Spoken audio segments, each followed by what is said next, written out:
तबीयत अभी भी नरम है। बाहर जाके न्यूज़ कलेक्ट करना, फ़ोकस लगा के न्यूज़ कलेक्ट करना, बताना थोड़ा मुश्किल लग रहा है अभी। इसीलिए जब भी थोड़ा अच्छा लग रहा है तो लाइव आ जा रहा हूँ। नमस्ते आप सभी को। आज अपन बहुत ही कागज़ नगर के क्रूशल विषय पे चर्चा करेंगे। वो है एसपीएम। बहुत ही टफ विषय है ये। कई दिनों से कई लोग बोल रहे थे मुझे इस विषय में बोलने के लिए, और मैं ही इसको टालते जा रहा था। खैर बात ऐसी है एसपीएम की कि वो एक प्राइवेट कंपनी है, उसका एक मालिक है। जैसे आप अपने घर के मालिक हो और आपके घर के बारे में बात करूं मैं तो कैसा लगेगा, वैसा ही है एसपीएम के बारे में भी बात करना। खैर जो भी हो, कागज नगर की बैकबोन है एसपीएम, इसीलिए बात कर ही सकते हैं। खैर इसके विषय में कुछ जो धुंधली धुंधली चीज़ें हैं, एक पक्ष है दूसरा पक्ष है, सब कुछ आज चर्चा करेंगे। लेकिन उससे पहले जो पिछला हमारा लाइव था रोड के ऊपर, उसके बारे में कुछ बोल देता हूँ। जब हम लोग लाइव थे तब 9 कमेंट आए थे, और लाइव ख़त्म होने के बाद 6 कमेंट या 8 कमेंट कुछ आए हैं। तो जो ख़त्म होने के बाद में कमेंट आए उसके बारे में अगर बात करूँ तो मोटा मोटी एक कमेंट आया था कि ये बलारसा, जो शास्त्री वाला ब्रिज में बताया, ये बलारसा में कहाँ जाके खुलता है। ये जैसे ही हम लोग नदी पार करते हैं, बलारसा में खदान में खुलता है। खदान बाईपास करते ही अपना बस्ती आ जाता है बलारसा का, जो स्टेशन का ये साइड वाला इलाका है। वो साइड वाला नहीं, ये वाला। तो वहाँ खुलता है। दूसरा बात ये था कि अम्बेडकर चौक पे भी बहुत गड्ढे हैं, क्या है क्या नहीं। गणेश का फेस्टिवल आने वाला है और वहीं पे मार्केट लगता है गणेश मूर्तियों का, समझ रहे हैं ना। तो क्या होगा वहाँ पे रोड का, तो मैं ऑलरेडी बता दिया था कि वो भी रोड जो है टूटने वाली है। 15-15 फीट इधर उधर फोड़ने वाले हैं उसको। वो शायद 60 फीट का या ऐसा कुछ, 60 या 80 फीट वो भी होने वाला है। खैर जब तुड़ाई हो जाएगी उसके बाद में रिन्यूअल डालेंगे। तब तक क्या करेंगे, कंकर पत्थर ईंटें चूरा फेंक करके उसमें जो है सीमेंट डाल के पैचअप करेंगे, और क्या ही करेंगे। रिन्यूअल किए थे, कब किए थे, ये कुछ ही दिनों पहले ही तो किए थे। 4 साल पहले की बात है। रिन्यूअल खुद सद्दाम भाई करा के गए थे जब वो चेयरमैन थे। इलेक्शन के 1 साल पहले वो निकल के चले गए। 3-4 साल हो गया जब, उतने में ये फिर हालत खराब हो गई। खैर ये एक बात है। और एक बात ये है कि हम लोग ने जो बोला था कि राजीव नगर बोर्ड के सामने में जो है गड्ढा है, प्रशासन ने उस गड्ढे को भरा है। जी हाँ दोस्तों, सीमेंट डाल करके चले गए हैं। कुछ खास पैचअप नहीं है, फिर भी सीमेंट डाल के गए हैं। 2 दिन सूखने के लिए छोड़ दिए हैं। बारिश अचानक से गिर रही है, सूख तो पा नहीं रहा।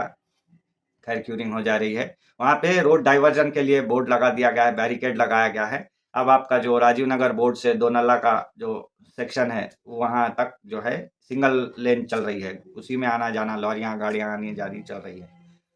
तो एक अच्छी बात यह है कि कुछ तो रिस्पॉन्स आया है। खैर चलिए एसपीएम के बारे में बातचीत करते हैं। एसपीएम को तो आप पहचानते ही हैं। कागज नगर जो शहर है वो पड़ा ही एसपीएम के कारण। वैसे उस टाइम पे सर सिल्क फैक्ट्री भी थी, तो सिल्क नगर भी नाम रख सकते थे, लेकिन कागज नगर रखे क्योंकि कागज का जो फैक्ट्री है वो हमारे एशिया का सबसे बड़ा फैक्ट्री था उस टाइम पे जब ये बना था 1942 में।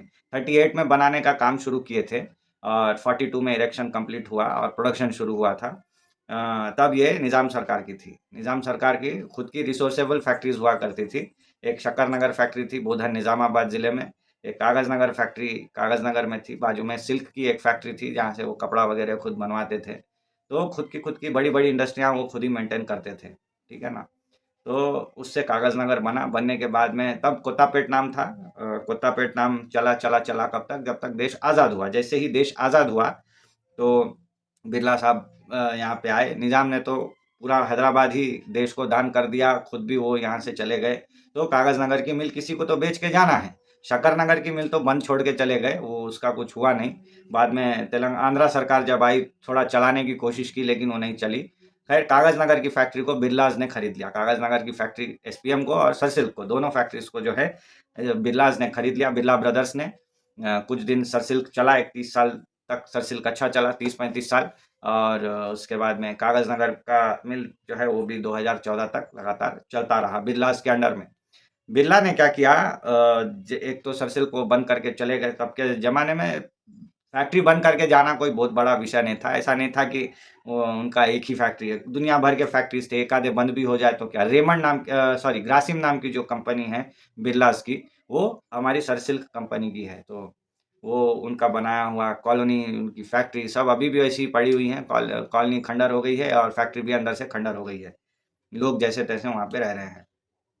एसपीएम की बात करूँ तो एसपीएम के जो मालिक थे जीडी बिरला, उनका कोई बेटा नहीं था, बेटियाँ थी। तो एक बेटी ने शादी कर ली रंजन कुमार पोद्दार से, तो उनके पास एसपीएम उनको कन्यादान में दे दिया गया। तो ऐसे करके एसपीएम चले गया पोद्दार साहब के पास में। और एसपीएम फिर उसके बाद पोद्दार ग्रुप के अंडर में चलता रहा। वैसे पोद्दार ग्रुप के पास कोई भी फैक्ट्री नहीं थी। वो लोग फाइनेंशियर्स थे, होटल वगैरह चलाते थे, 5 स्टार होटल्स और पैसे देना फाइनेंस के ऊपर, ये सब उनका बेसिक काम था। उनको फैक्ट्री चलाने का कोई अनुभव नहीं था। उसके बाद में एसपीएम चली 2014 में वो जैसे-तैसे बंद हो गई। क्यों बंद हुई, कैसे बंद हुई, मैं उसपे नहीं जाना चाहता क्योंकि ये एक बहुत विवादित बात है और चूँकि मैंने ऑलरेडी आपको बताया एसपीएम एक प्राइवेट प्रॉपर्टी है, उसके ऊपर ज़्यादा टीका-टिप्पणी नहीं करना चाहिए। और जब एसपीएम बंद हुई फिर उसको जो है हमारे जो अभी के मालिक हैं हर्षपति सिंघानिया जी, उन्होंने एसपीएम को फिर से खरीदा और चालू किया। अभी भी चल रही है, अच्छी खासी चल रही है, फुल कैपेसिटी में चल रही है। लेकिन सिंघानिया साहब जब कागज़नगर आए, तो उन्होंने कुछ चीज़ों को जो है चेंज कर दिया। वो चीज़ें क्या-क्या है, वही है चर्चे का एक्चुअल विषय।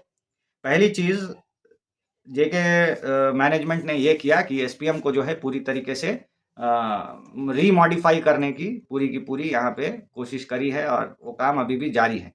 जो यूटिलाइज्ड वेस्ट जितने भी डिपार्टमेंट्स हैं सबको बंद कर दिया गया। जो पुरानी बेकार मशीनरी थी, एसपीएम में 8 मशीनें थी, 8 में से 4 मशीनों को बंद करके स्क्रैप करके फेंक दिया गया। जो बॉयलर्स थे उनको स्क्रैप कर दिया गया। नए बॉयलर लाए गए और जो पुरानी बाकी की 4 मशीनें बची हुई हैं, उनको जो है रीडेवलप करके अभी रीमॉडिफाई करके अच्छे कंडीशन में चलाया जा रहा है। याद रखिए 3 नंबर मशीन जो है ये बहुत ही फायर ब्रांड मशीन है। ये निज़ाम के टाइम से चलती आ रही मशीन मतलब अपने आप में एक बहुत ही अजूबा माना जाता है। क्या हुआ था निज़ाम साहब जब एसपीएम शुरू किए थे तब 2 मशीन लेके आए थे बाहर से। और उसके बाद में वो 2 मशीन चलते बिरला के हाथ में चली गई। बिरला लोगों का कैपिटल था कोलकाता, वहाँ से बंगाली टेक्नीशियंस, इंजीनियर्स को बुला के लाए। वो लोग यहाँ काम कर रहे थे। इन्हीं बंगाली टेक्नीशियन बिहारी, बंगाली, झारखंड के जो भी उड़िया, जो भी उस बेल्ट के टेक्नीशियंस थे, इंजीनियर्स थे, सभी ने एक एक्सपेरिमेंट के चलते खुद के हाथ से 3 नंबर मशीन बनाई। इट इज़ मेड इन कागज़ नगर, मेड इन इंडिया भी नहीं, आप मेड इन कागज़ नगर बोल सकते हो प्राउडली। और वो इकलौती मशीन उस टाइम से लेके आज तक अपने फुल कैपेसिटी के साथ एकदम बेइंतहा दौड़ते जा रही है, लगातार चल रही है। भगवान करे 3 नंबर मशीन को कभी नज़र ना लगे। खैर वो तब भी अच्छी थी, आज भी अच्छी है, चल रही है। 8 नंबर मशीन हाल-फिलहाल में जर्मनी से 2008 में लेके आए हैं। 7 नंबर मशीन भी 2005 में लेके आए थे और 6 नंबर मशीन बहुत ही अच्छा बोर्ड पेपर मशीन है वो भी चल रहा है। तो ये मशीन्स जो है 4 मशीन्स अभी चल रही हैं, अच्छी खासी कैपेसिटी के साथ चल रही हैं, रिमॉडिफाइड हो चुकी हैं। अब बात करूँ काम करने के प्रोसेस की, तो पहले क्या था कंपनी के अंदर में एसपीएम में 5-6 हज़ार लोगों की ज़रूरत पड़ती थी काम करने के लिए। 5-6 हज़ार ज़्यादा ही 7-8 हज़ार लोग पकड़ लीजिए। मैनुअल ज़्यादा वर्क होता था ना, तब तो ऑटोमेटिक चीज़ें थी भी नहीं। तो 7-8 हज़ार लोगों की ज़रूरत पड़ती थी। एसपीएम अपने एक छत्र चीज़ों को मैनेज करता था। अपने अलग-अलग डिपार्टमेंट्स एसपीएम ने बना लिए थे। इलेक्ट्रिकल डिपार्टमेंट अलग, कंस्ट्रक्शन के लिए आरबी डिपार्टमेंट अलग, उसके बाद में जो है उनका खुद का एक सिक्योरिटी डिपार्टमेंट होता था। मतलब सारी चीज़ें एसपीएम की ही हुआ करती थी। बाद में क्या हुआ, अभी के टाइम की बात करूँ, तो एसपीएम ने मेजरली 2 पार्ट कर लिए हैं। एक एसपीएम के खुद के एम्प्लॉइज़ और एक टेंडर करके जो है आउटसोर्सिंग दे दिए गए कॉन्ट्रैक्टर्स। तो बॉयलर है अपना, उसमें कोल हैंडलिंग प्लांट है, ऐश हैंडलिंग प्लांट है, और अपना उसमें काँटा करने के लिए जो है वे ब्रिज है और ऐसे बहुत सारी डिपार्टमेंट्स है, इलेक्ट्रिकल का है, आरबी का है, सब कुछ जो है मतलब आउटसोर्सिंग पे कॉन्ट्रैक्टर्स को दे दिए गए हैं, कि आप लोग जो है सँभालो। हुँ। अब बात आपको बताऊँ कि अगर आप एक कॉन्ट्रैक्टर है, चलो मान लीजिए आप एक कॉन्ट्रैक्टर है, आप बलारसा गए, बलारसा की पेपर मिल में। वहाँ मैंने आपको बोला कि भैया गैराज डिपार्टमेंट आपको सँभालना है। तो आप तो चूँकि आप ऑलरेडी ऑटोमोबाइल इंजीनियर लोगों की गैंग मेंटेन कर ही रहे हो, आपका धंधा अच्छा चल रहा है, तभी तो आपको गैराज दिया गया होगा, एक्सपीरियंस होंगे तो। तो आप वहाँ जाओगे तो अपनी टीम लेके जाओगे ना। तो वैसा ही यहाँ पे भी हुआ कि बाहर से जितने भी यहाँ पे जो कंपनीज़ आई अपना ये लेकर के कॉन्ट्रैक्ट लेकर के जैसे एक अकबर नाम की एक कंपनी है, फिर एक आईजेक नाम की एक कंपनी है। ये लोगों ने क्या किया है, बाहर से ये लोग बहुत सारे फैक्ट्रीज में काम कर रहे हैं अपना अपना, ठीक है ना। तो ये लोग क्या कर रहे हैं, अपनी टीम लेके आ रहे हैं, अपने सुपरवाइजर्स ला रहे हैं, अपने इंजीनियर्स ला रहे हैं, अपने ऑफिसर्स ला रहे हैं और अपने वर्कर्स भी ला रहे हैं, समझ रहे हैं ना। तो यहाँ क्या हो गया, अपने को लेबर जो है अपना अपना कोटा शॉर्टेज हो गया। यहाँ पे कागज नगर के लोग जो पहले खुद डायरेक्ट एसपीएम में करते थे, वो अब बाहर के लोग आके करने लगे। कॉन्ट्रैक्टर्स अपने हिसाब के लोग लाएंगे, सीधी सी बात है, इसमें कोई बहुत बड़ा लॉजिक नहीं है। आप खुद भी अगर कॉन्ट्रैक्टर बाहर जाओगे करोगे तो आप भी अपने ही लोगों को ले जाओगे, ये याद रखिएगा। अच्छा, इसके बाद मैंने जैसे कि बताया, कंपनी में बहुत सारी मशीनें, बेफालतू के डिपार्टमेंट्स बंद कर दिए गए डायरेक्टली। जैसे गैराज डिपार्टमेंट एक था, ऑटोमोबाइल गैराज बंद हो गया, 4 मशीनें बंद हो गई 8 में से। तो इतने सारे डिपार्टमेंट्स जब क्लोजअप हो गए तो इनके अंदर काम करने वाले लोगों की जरूरत ही नहीं है ना। तो इतना मैन हैंडल शॉर्ट हो गया, मैन पावर की अब जरूरत नहीं होने से क्या हो गया, जो मैं बोला 7-8 हजार लोग लगते थे, अब शायद 3-4 हजार लोगों में एसपीएम चल रही है। फिर मशीनों को मॉडिफाई भी किया गया है, तो जहाँ पे 3 लोग एक मशीन पे काम करते थे, अब 2 ही लोगों से काम चल जा रहा है। वैसे भी मैन पावर बहुत कम हो गया, ठीक है ना। तो ये एक स्ट्रक्चर मैं आपको बताया क्यों कागज नगर में जो है मैन पावर कम होते जा रहा है और हम लोगों को अपॉर्चुनिटी नहीं मिल रही है एसपीएम में। हम लोगों का मतलब पूरे कागज नगर के लोगों की बात कर रहा हूँ, मेरी बात नहीं। मुझे क्या, मुझे ना मिले तो भी चलता है, रखे तो अच्छी बात। खैर एसपीएम में ऐसे करके जो है लोगों की डिमांड घटने लग गई, लोगों का ज़रूरत कम हो गया, जिस वजह से कागज नगर के लोगों का यहाँ पे एम्प्लॉयमेंट धीरे धीरे धीरे घसते घसते घसते कम होता चला गया। अच्छा, एक बात ये भी बता दूं आप लोगों को कि एसपीएम में लोगों को ले रहे हैं, कागज नगर के लोगों को लिया जा रहा है, लेकिन अब स्टैंडर्ड्स हो गए हैं अलग। पहले के ज़माने के स्टैंडर्ड्स नहीं है कि आप किसी लोकल लीडर को पकड़ के या फिर किसी को पकड़ के एक रिकमेंडेशन लिखा करके सख्त से अंदर चले गए नौकरी लेकर के। आप कितना पढ़े, 10th पढ़े, क्या करते, पेपर गिनो, फिनिशिंग में जाओ या पाना पकड़ के खड़े हो जाओ, मालिक आपका जो टेक्नीशियन है वो आपको सिखा देगा, फिटर सिखा देगा, इलेक्ट्रीशियन सिखा देगा। ऐसे अब नहीं चलने वाला। अब क्या है, अब एकदम स्किल्ड लोगों की ज़रूरत है। क्यों, वो भी मैं आपको बता रहा हूँ। होता यह है कि सेफ्टी डिपार्टमेंट एक होता है, हर फैक्ट्री के लिए होता है। पहले सेफ्टी डिपार्टमेंट इतना स्ट्रांग नहीं हुआ करता था जितना आज की तारीख में स्ट्रांग है। तो पूरे दुनिया में वर्ल्ड ट्रेड ऑर्गेनाइजेशन नाम का एक ऑर्गेनाइजेशन है, WTO, उन्होंने फिक्स कर दिया है कि सेफ्टी के ऊपर अटमोस्ट प्रायोरिटी रखना है। तो सेफ्टी को जब अटमोस्ट प्रायोरिटी पे रखेंगे तो उसके लिए क्या करना पड़ेगा, प्रॉपर इंसान की वहां पे मैन पावर की जो है यहाँ पे भर्ती की जानी चाहिए। जहाँ पे इलेक्ट्रिशियन की जरूरत है वहां पे ITI पढ़ा हुआ इलेक्ट्रिशियन लाना चाहिए। ऐसा नहीं कि मैं 8th 10th पास हूँ, मेरे को वायरिंग जोड़ने आता है, मैं टेस्टर लेके घूमता हूँ तो मैं इलेक्ट्रिशियन। आप 15 साल से भी इलेक्ट्रिशियन होंगे, होंगे, आपकी काबिलियत होंगी, आपने पढ़ा नहीं होगा इलेक्ट्रिशियन का पढ़ाई, आपको आता होगा काम, लेकिन सेफ्टी नॉर्म्स नहीं मानते कि आपको हम इलेक्ट्रिशियन के पोस्ट पे रखें। समझ रहे हैं ना बात।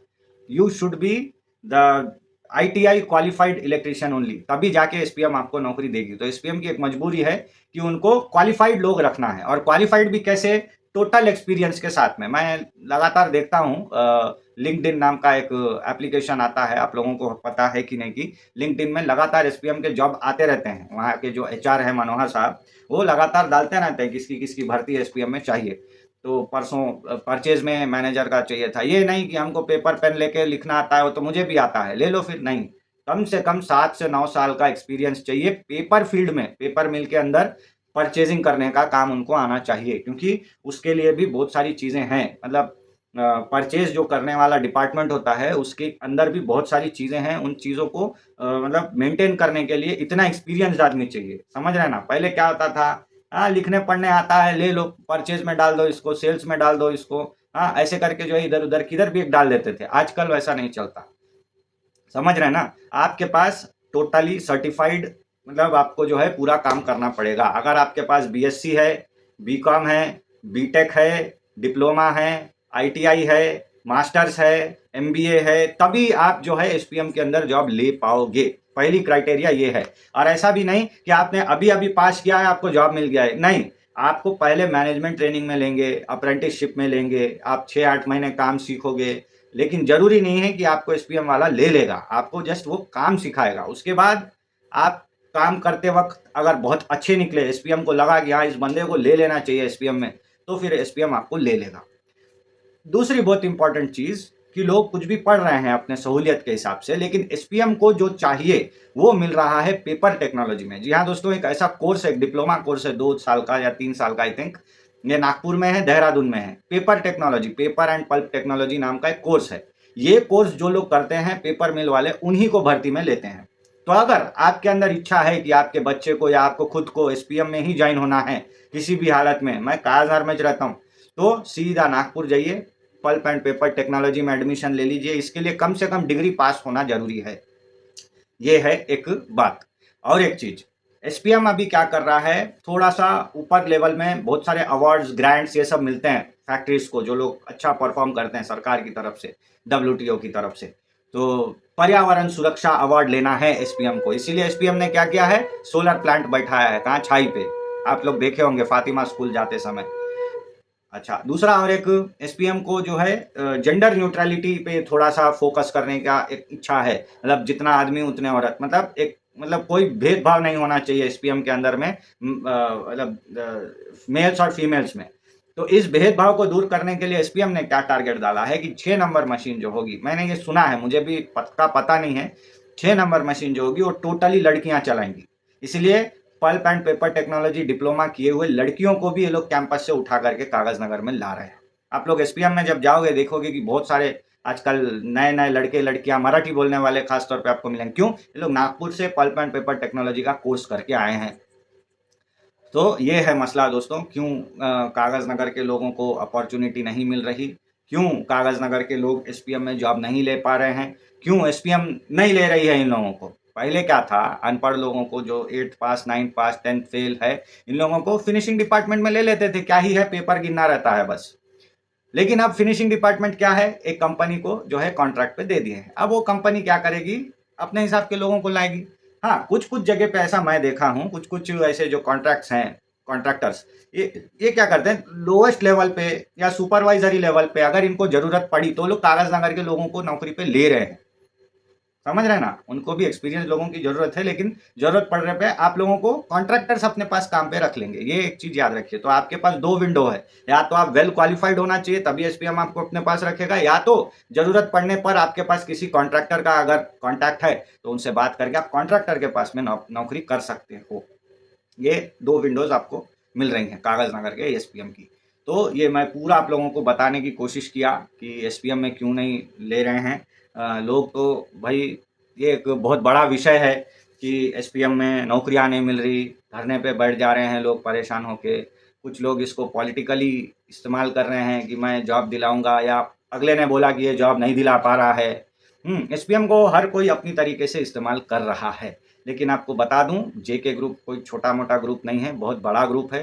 जिस तरीके से उन्होंने बाल विद्या मंदिर स्कूल को रिवाइव करके डीएवी स्कूल के हाथ में दिया है, लक्ष्मीपत सिंघानिया डीएवी स्कूल चल रही है अभी, आप जाके देखिए। जिस तरीके से उन लोग एसपीएम को अंदर से रीडेवलप किए हैं, आप देखिएगा, काबिल तारीफ है। जिस तरीके से सोलर प्लांट बना है, जिस तरीके से वेस्ट मैनेजमेंट ट्रीटमेंट प्लांट बना है एक, और जो कोर एरिया है अपना एसपीएम का, मतलब जो पार्क है, एसपीएम ग्राउंड है, बंगला है, न्यू कॉलोनी वाला हिस्सा है, उसको जिस तरीके से डेवलप किया है, फुटपाथ बने हैं। हाँ, आप ये सारी चीज़ों को नकार नहीं सकते, एसपीएम ये सारी चीज़ें कर रहा है ना। इसके लिए एसपीएम के मैनेजमेंट को बहुत बहुत साधुवाद।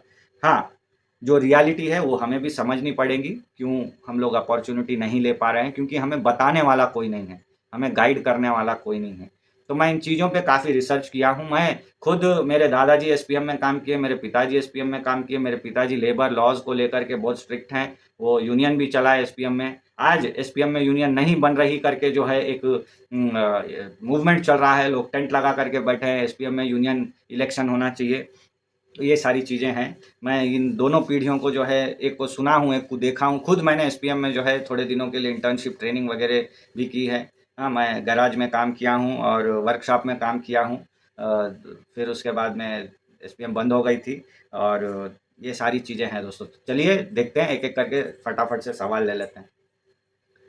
यूनियन, हाँ, एसपीएम यूनियन का विषय ऐसा है दोस्तों, आजकल देश में आप कहीं भी चले जाइए, किसी भी पेपर मिल में, सीमेंट मिल में, आजकल यूनियन के इलेक्शन होना कई हद तक बंद हो गए हैं। समझ रहे हैं ना। तो मतलब आप देखिए, आपके घर में 4-5 बच्चे हैं, एक बच्चा अगर थोड़ा सा क्रांतिकारी निकल जाए तो आपको थोड़ा सा अलग लगेगा ना। तो विषय ऐसा है कि जेके पेपर मिल के पास में 3 पेपर मिल्स हैं, उसमें से अगर एसपीएम वाले यूनियन इलेक्शन की मांग कर रहे हैं, तो थोड़ा-सा उनको ऊपर लेवल पे अलग फ़ील होगा, क्योंकि उनका जो सोनगढ़ प्लांट है, जो उनका रायगढ़ प्लांट है, यहाँ पे कभी यूनियन इलेक्शंस हुए नहीं हैं। एसपीएम कागज़नगर में भी वो यूनियन इलेक्शन कराना नहीं चाहते हैं, और विषय ऐसा है कि उनका ऐसा है कि सारे यूनियन के 2-2 रिप्रेजेंटेटिव मिलो, बैठ कर के कमिटी बनाते हैं, बैठते हैं, अपन आपस में अभी जो है ये कर लेते हैं, एग्रीमेंट कर लेते हैं कि क्या-क्या, कैसे-कैसे करना है। हाँ, तो हाँ, मैं वही बताना चाह रहा हूँ कि अभी भी एसपीएम का जो मैनेजमेंट है, वो चाह रहा है कि टेंट में जितने लोग बैठे हैं, आप एक टीम बनाओ, जॉइंट एक्शन कमिटी बना करके हमारे साथ में बैठो, बैठ करके नेगोशिएट करते हैं ना, एग्रीमेंट करते हैं ना, इलेक्शन होगा, नहीं होगा, वो बात की बात, वो ऐसा बता रहे हैं। इलेक्शन होना मुझे तो मुश्किल लग रहा है भाई।